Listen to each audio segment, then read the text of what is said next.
People who donated sperm and eggs before 1998, expecting to remain anonymous, will now be revealed to their donor offspring.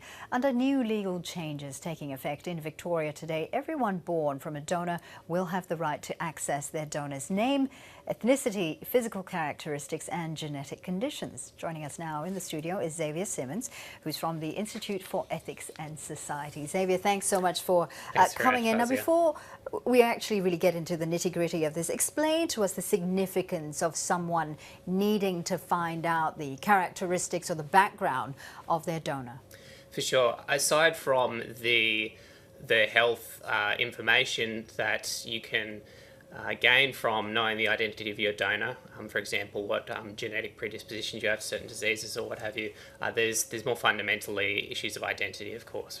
Right? The children who are now adults, donor-conceived children, want to know who their biological fathers are and mothers, and that is a deep desire and something that we've come to recognise as very significant over the past few decades.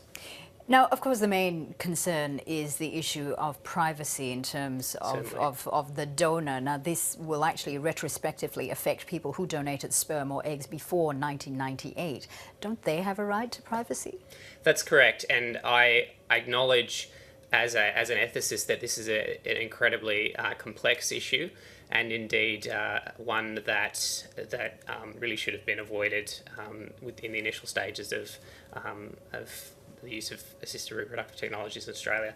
Nevertheless, it should also be acknowledged that children have certain rights as well.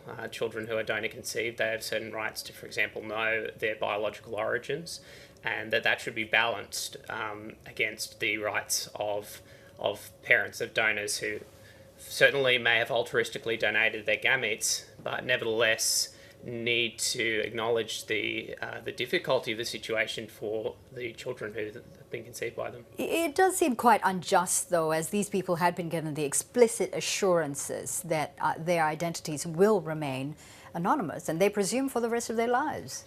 That's correct.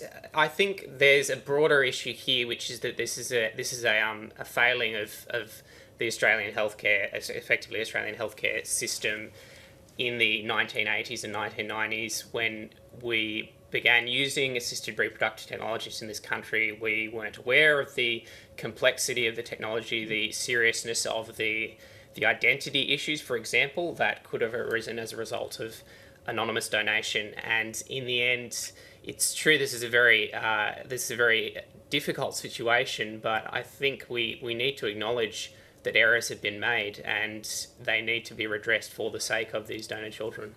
The information may be there for those who are seeking their donors, but can a donor refuse contact?